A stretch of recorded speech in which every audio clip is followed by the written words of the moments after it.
주 안에서 사랑합니다. 우리 할렐루야 찬양대 찬양 우리 하나님께서 기쁘게 받으신 줄로 믿습니다. 우리 찬양대 찬양과 또 다양한 섬김을 받으신 우리 하나님께서 이 시간 예배하신 복을 우리 가운데 풍성하게 부어주실 줄로 믿습니다. 우리는 마가복음을 따라서 갈릴리에서 사역을 시작하신 이 예수님의 사역을 살펴보았습니다. 권위 있는 말씀, 병든 자들을 치유하시고 귀신을 물리치시는 그 권세, 죄 사함의 권세를 우리가 보았습니다. 바람과 바다를 꾸짖으시며 창조주의 권세도 보이셨고 오병이어의 기적을 통해서 예수님은 우리의 참된 목자가 되심을 보여주셨습니다. 그런데 오늘 우리는 6장에서 8장으로 건너옵니다. 이렇게 생각을 하실 수도 있을 것 같습니다. 지난번엔 4장에서 6장으로 건너가 왔는데 이제 또 6장에서 바로 8장으로 건너가네. 이게 왜 이렇게 뛰어넘는가? 이렇게 생각이 드실 수도 있지만 그냥 건너뛴 것이 아닙니다. 이 마가복음이 지금까지 쌓여온 질문들, 이제 그 질문들이 결정적 지점에 이르렀기 때문에 우리가 8장의 말씀을 살펴보는 것입니다. 마가복음을 꿰뚫고 있는 질문이 있다고 여러분께 말씀을 드렸습니다. 관통하는 질문이 무엇이냐? 마가복음은 계속해서 하나의 질문을 우리에게 던집니다. 그는 누구신가? 사람들은 예수님의 사역을 바라보며 놀라워했습니다. 기적을 보며 감탄하기도 했고 때로는 그 기적 앞에 두려워하기도 했습니다. 그러나 그러한 기적들을 바라보며 예수님이 누구신지는 그들이 깨닫지는 못했습니다. 그 흐름이 이제 8장에 와서 더 분명하게 드러납니다. 사실 오늘 본문보다 8장 초반부부터 쭉 다 살펴봐야 맥락을 더 잘 이해할 수 있지만 여러분 8장의 초반부에는 오병이어의 기적과 아주 유사한 기적이 일어납니다. 그게 칠병이어의 기적입니다. 떡 5개와 물고기 2마리로 5,000명을 먹이시고 12광주리를 남기신 사건이 오병이어의 기적이었다면 이와 아주 유사한 칠병이어의 기적은 7개의 떡과 물고기 2마리로 4,000명을 먹이시고 7광주리를 남기신 사건입니다. 그럼에도 불구하고 예수님이 누구신지 깨닫지 못하는 제자들에게 예수님께서 말씀하십니다. 너희가 아직도 깨닫지 못하느냐? 눈이 있어도 보지 못하며 귀가 있어도 듣지 못하느냐? 또 기억하지 못하느냐? 그리고 이어지는 사건이 무엇이냐면 오늘 우리가 읽은 본문의 바로 앞에 등장하는 벳세다의 맹인이 눈을 뜨는 기적입니다. 그런데 여러분 우리가 읽어보진 않았지만 이 기적을 살펴보면 조금 이상한 부분이 있습니다. 이 치유의 기적이 한 번에 바로 일어나는 것이 아니라 2번에 걸쳐서 이루어진다는 사실입니다. 예수님께서 벳세다의 맹인에게 안수하셨을 때 처음에 그 맹인의 눈이 열리기는 합니다. 그런데 흐릿하게 봅니다. 그 다음에 예수님께서 다시 안수하시니 그가 분명하게 보게 됩니다. 마가복음에서 유일하게 2단계로 기록되어 있는 치유 사건입니다. 여러분 이것은 단순한 기적의 이야기는 아닙니다. 보고 있지만 제대로 보지 못하고 있는 제자들과 무리들의 상태를 이 기적의 사건을 통해서 보여주고 계시는 겁니다. 지금 우리가 서 있는 자리가 바로 그 지점입니다. 여러분, 우리가 마가복음을 계속해서 살펴봤습니다. 우리는 마가복음을 통해 예수님께서 행하신 기적들을 살펴보았습니다. 예수님의 권위 있는 말씀을 우리는 충분히 들었습니다. 이제 그렇다면 마가복음은 우리에게 다시 질문을 합니다. 그는 누구신가? 그리고 당신은 그 예수라는 분을 누구라고 생각하고 있느냐? 묻고 있는 것입니다. 자, 우리가 말씀 속으로 한번 들어가 보도록 하겠습니다. 27절 말씀입니다. 예수와 제자들이 빌립보 가이사랴 여러 마을로 나가실새 길에서 제자들에게 물어 이르시되 사람들이 나를 누구라 하느냐? 여러분, 예수님의 그 주된 사역지가 원래 어디셨습니까? 그렇죠, 갈릴리였습니다. 가버나움 지역이었습니다. 그런데 오늘은 그 장소가 바뀌어 있습니다. 어디라고 말씀하고 있습니까? 빌립보 가이사랴라고 말씀을 합니다. 이 빌립보 가이사랴라는 장소는 그냥 일반 시골 마을이 아닙니다. 헤롯 대왕의 아들 헤롯 빌립이 로마 황제 가이사를 기념하여 세운 도시입니다. 그래서 그 이름이 빌립보 가이사랴, 곧 빌립이 세운 가이사의 도시, 황제의 도시라는 뜻입니다. 여기서는 특별히 황제가 단순한 최고 권력자를 넘어서는 존재로 되어 있었습니다. 빌립보 가이사랴에 있는 이 지역에는 황제를 신처럼 섬기는, 황제를 신으로 숭배하는 문화가 있었습니다. 그래서 황제를 뭐라고 불렀느냐? 주님, 주라고 불렀습니다.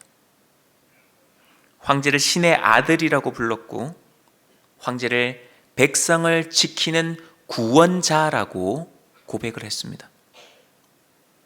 대리석으로 장식된 신전과 궁전, 웅장한 건물과 화려한 문명 속에서 황제의 이름은 영광처럼 빛나고 있었습니다.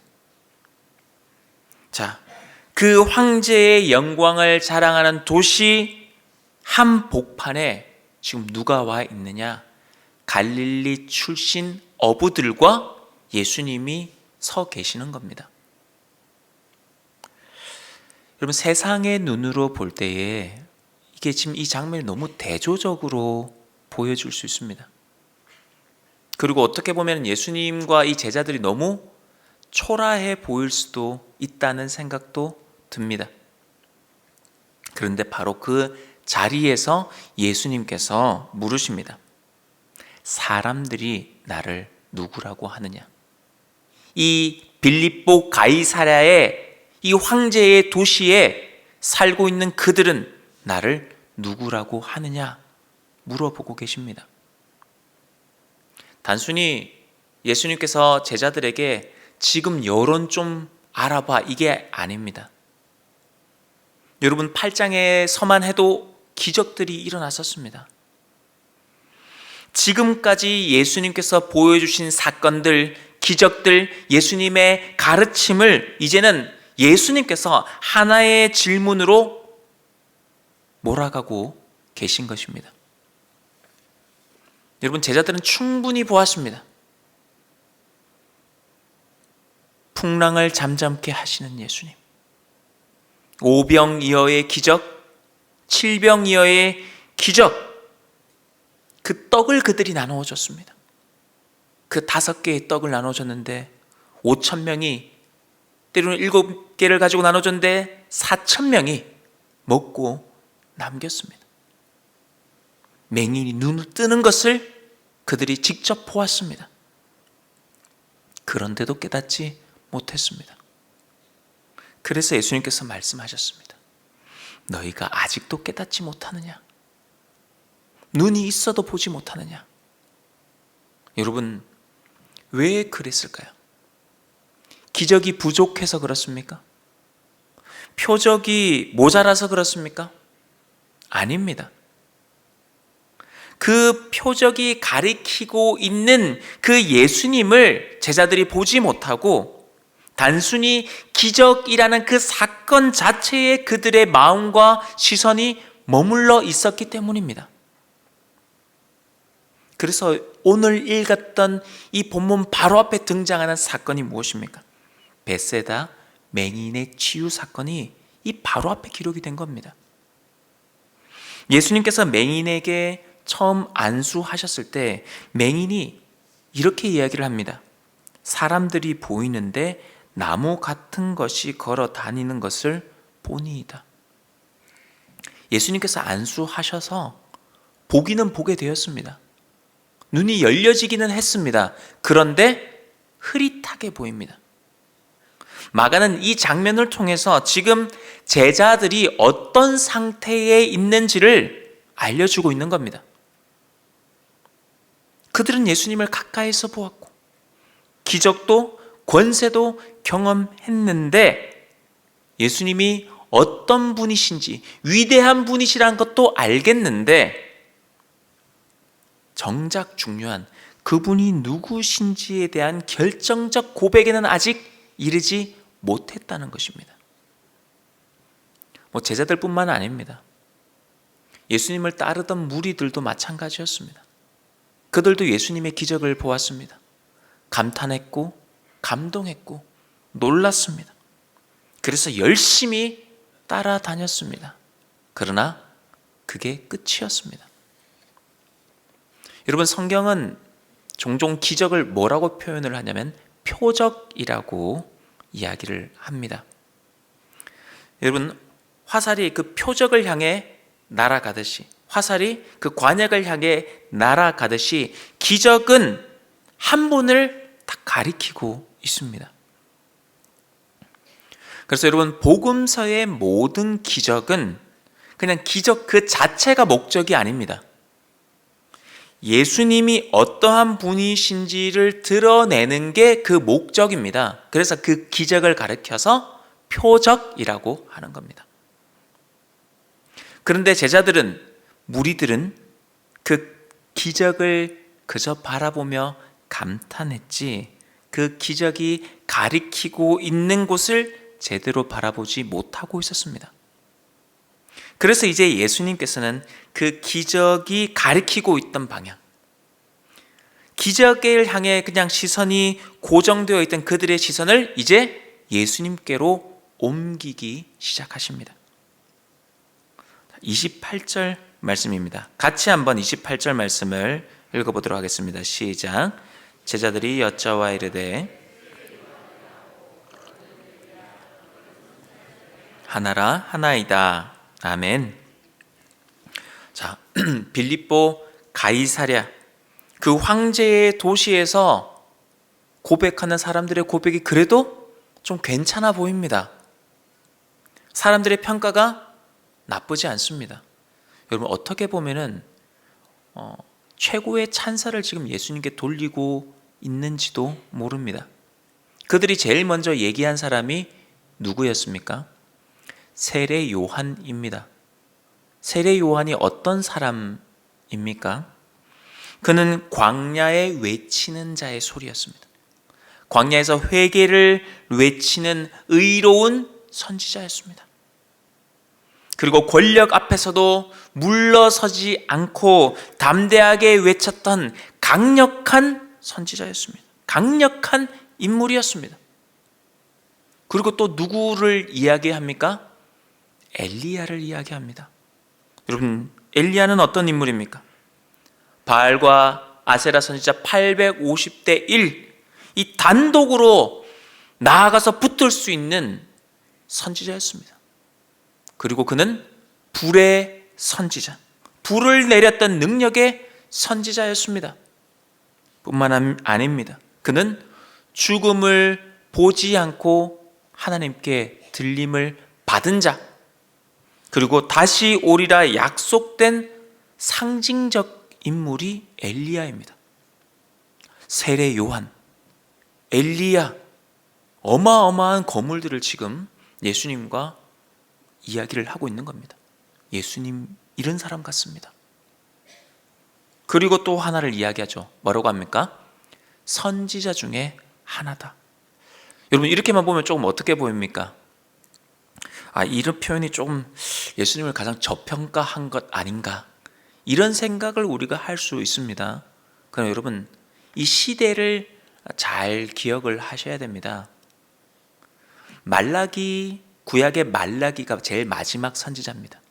말라기서 이후에 지금 예수님 시대까지 약 400년간의 침묵기가 있었습니다. 400년간의 침묵기가 있었다면 누가 없었다는 소리입니까? 선지자가 없었다는 소리입니다. 그렇습니다. 선지자가 없었는데 지금 선지자 중에 하나다라고 하는 말은 400년 만에 나타난 하나님의 선지자 같습니다 라는 표현입니다. 하나님께 쓰임받는 특별한 사람입니다 라는 고백입니다. 그래서 세례 요한, 엘리야, 선지자 중에 하나, 이 표현은 당시 사람들이 나름대로 할 수 있는 최고 수준의 종교적 찬사였습니다. 사람들 눈에도, 잘 모르는 사람들의 눈에도 예수님은 특별해 보였습니다. 능력도 있고 권세도 있고 말씀의 권위도 있었습니다. 그런데 그들은 예수님을 이 선지자의 범위, 그 범주 안에서만 보고 있습니다. 그들은 예수님을 특별한 분으로 인정했지만 예수님이 하나님의 기름 부음을 받은 자, 곧 그들이 고백해야 할 그리스도라는 이 신앙의 고백까지는 나아가지 못했습니다. 여러분 이게 먼 시대 이야기가 아닙니다. 오늘날 우리도 어떻습니까? 예수님에 대해 아주 많이 알고 있습니다. 심지어 교회에 잘 나오지도 않고 예수님을 잘 믿지도 않는 사람들, 심지어 정통 기독교인이 아닌 자들도 예수님에 대해서 아주 많이 알고 있습니다. 그러나 여러분, 아는 것과 믿는 것이 하나가 되어야 하는데 아는 것과 믿는 것이 다를 때가 있습니다. 여러분, 지식은 얼마든지 가질 수 있습니다. 예수님이 어떠한 분이시고 어떻게 태어나셨고 우리의 죄를 대신하여 십자가를 지시고 죽으시고 부활하셨다, 승천하셨다. 여러분, 이런 지식은 얼마든지 가질 수 있습니다. 그러나 중요한 것이 무엇입니까? 그분을 나의 구원자요, 주님, 그분을 나의 구주로 고백하는 자리까지는 나아가지 못할 때가 있다는 사실입니다. 29절 말씀입니다. 또 물으시되 너희는 나를 누구라 하느냐? 베드로가 대답하여 이르되 주는 그리스도시니이다 하매. 예수님께서는 이제 무리들에게 물었던 것이 아니라 이제는 제자들에게 물으십니다. 너희는 나를 누구라고 하느냐? 부르심을 받고 지금까지 예수님을 따라온 자들입니다. 기적을 가장 가까이서 보고 경험한 자들, 그 떡을 나누어 주었던 자들, 풍랑 속에 두려움 가운데 떨었던 자들, 그러고도 깨닫지 못하느냐라고 책망받았던 자들입니다. 그 자리에서 이제 베드로가 입을 엽니다. 주는 그리스도이십니다. 주는 주님이시죠. 주님, 나의 주인이신 당신은 하나님이 보내신 메시아이십니다 라는 고백을 하는 겁니다. 여러분, 수많은 기적들, 수많은 사건들, 수많은 질문들이 이제 여기서 수렴이 됩니다. 그리스도로 수렴이 되는 겁니다. 마가복음 1장 1절의 말씀이 무엇이었느냐? 하나님의 아들 예수 그리스도의 복음의 시작이라. 1장 1절에서 이렇게 선언을 하며 시작을 했습니다. 그런데 이제 드디어 8장에 와서 마가복음의 절반이 지나가는 이 지점에 와서 드디어 제자들의 고백으로 예수님의 메시아 되심이, 그리스도 되심이 드러나는 것입니다. 여러분, 이 순간이 어떤 순간과 맞닿아 있느냐? 본문 바로 앞에 있는 그 벳세다의 맹인이 눈 뜨는 것, 눈이 완전히 열리는 순간과 같은 것입니다. 흐릿하게 밖에 볼 수 없던 자들이 이제는 마침내 분명하게 보고 고백을 하는 겁니다. 주는 그리스도이십니다. 여러분, 이것이 오늘 본문의 정점입니다. 30절 말씀입니다. 이에 자기의 일을 아무에게도 말하지 말라 경고하시고. 예상외의 예수님의 말씀입니다. 베드로의 이 신앙의 고백이 틀렸는가? 틀리지 않았습니다. 예수님께서는 그 고백을 부정하지 않으십니다. 그런데 예수님께서 지금 뭐라고 하고 계십니까? 이를 아무에게도 알리지 말라고 경고까지 하십니다. 예수님께서 이렇게 경고까지 하신 이유가 무엇입니까? 여러분, 그 시대에는 메시아, 곧 그리스도라는 이름은 강한 정치적 기대를 품고 있는 말이었기 때문입니다. 사람들이 기다리고 있던 메시아가 있었습니다. 사람들이 기다리던 메시아는 로마를 무너뜨릴 강력한 왕권을 지닌 자, 힘으로 이스라엘을 회복시킬 지도자들을 그들은 기다려왔습니다. 그런데 예수님께서 걸어가실 그 십자가의 길은 그 사람들이 기대하고 있던 정치적인 메시아, 정치적인 그리스도의 길과는 달랐습니다. 그래서 예수님께서 이 고백을 잠시 멈추라고 하신 것입니다. 부정한 것이 아니라 오해되지 않게 하기 위하여 잠시 멈추라고 하셨던 것입니다. 사랑하는 성도 여러분, 예수님께서 너희는 나를 누구라 하느냐라는 이 질문을 갈릴리에서 가버나움에서 제자들에게 묻지 않으셨습니다. 어디서 물으셨습니까? 빌립보, 가이사랴, 황제의 도시에서 물으셨습니다. 황제가 주님이라고 불리는 곳, 황제가 신의 아들이라고 불리는 곳, 힘과 이 재물이 진리처럼 보이고 화려한 신전과 그 궁전 앞에서 예수님께서 제자들에게 물으셨던 것입니다.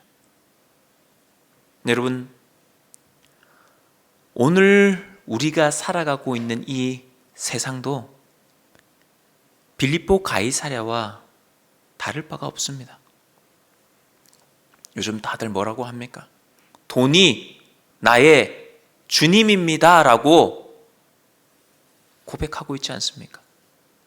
성공이 나의 구원입니다. 권력이 나의 힘입니다 라고 말하고 있습니다. 그 한 복판에서 이제 예수님께서 우리에게 질문하십니다. 너는 나를 누구라 하느냐? 여러분, 이 질문은 단순히 종교적 질문이 아닙니다. 이 질문은 우리의 삶과 그 방향을 결정짓는 질문입니다. 예수님을 누구라 고백하느냐에 따라 우리가 따르는 길이, 우리가 걸어갈 길이 완전히 달라집니다. 우리가 그냥 예수님을 위대한 분 그렇게만 두면은 우리는 필요할 때만 예수님을 찾게 됩니다. 그리고 도움이 될 때는 예수님을 따르겠지만 결정적 순간에 예수님의 가르침과 방향이 내가 원하는 방향과 맞지 않는다면 우리는 얼마든지 세상의 기준을 따를 수가 있습니다. 그러나 예수님을 나의 구주, 나의 구원자요 주님으로 모신다면은, 주인으로 모신다면은 그분의 말씀이 나의 기준이 됩니다. 그분이 가신 그 길이 내가 걸어갈 길이 됩니다. 우린 지난번 오병이어의 기적을 통해서 예수님이 참된 목자 되신다는 것을 살펴보았습니다. 여러분, 목자가 분명하지 않으면 양떼들은 길을 잃게 되어 있습니다. 예수님은 나의 그리스도이십니다. 여러분, 이렇게 고백하는 것은 그분을 나의 목자로 인정하는 것입니다. 그분을 나의 주인으로 받아들이는 것입니다. 그러면은 그때 우리의 인생은 방향이 바뀌게 됩니다. 세상이 말하는 그 주들을, 주인들을, 주님들을 따르는 그 길을 멈추고 우리는 참된 주, 곧 그리스도 되신 예수님, 주 예수님이 따르는 길을 따라 걷게 될 것입니다. 베드로의 고백처럼 우리의 고백이 분명해지기를 소망합니다. 주는 그리스도이십니다. 이 고백이 우리의 입술에만 머물지 않고 우리의 선택이 되기를, 우리의 삶의 방향이 되기를 주님 이름으로 축복합니다. 우리 지금 말씀을 생각하시면서 합심하여 기도하기를 원합니다. 하나님, 빌립보 가이사랴와 같은 이 세상 속에서도 예수님을 나의 참된 주로 고백하며 그 고백이 내 삶의 방향이 되게 하여 주옵소서. 우리 함께 기도하시겠습니다. 사랑이 많으신 하나님 아버지, 우리는 예수님에 대해 참 많이 알고 있다고 생각합니다. 말씀도 듣고 기적도 보고 신앙생활도 오래 했습니다. 그러나 주님, 아는 것과 이 고백하는 것이 다르다고 말씀하십니다. 예수님을 그냥 위대한 분의 자리에 올려놓는 것, 그것이 거기에서 멈추지 않게 해주시고 예수님을 나의 주로 모시는 믿음으로 나아갈 수 있는 저희들 되게 하여 주옵소서. 돈과 성공과 세상의 힘이 우리의 주가 되지 않게 하시고 그 어떤 자리에서도 주는 그리스도이십니다 담대히 고백하는 삶이 되게 하여 주옵소서. 하나님, 그 고백이 우리의 선택이 되게 하시고 그 고백이 우리의 방향이 되게 하시고 그 고백이 우리의 걸음이 되게 하여 주시옵소서. 빌립보 가이사랴와 같은 이 세상 속에서도 예수님을 나의 참된 주, 주님이 그리스도이십니다 그렇게 고백하며 나아갈 수 있는 주의 백성들 다 되게 하여 주시옵소서. 우리 주 예수 그리스도 이름으로 기도하옵나이다. 아멘.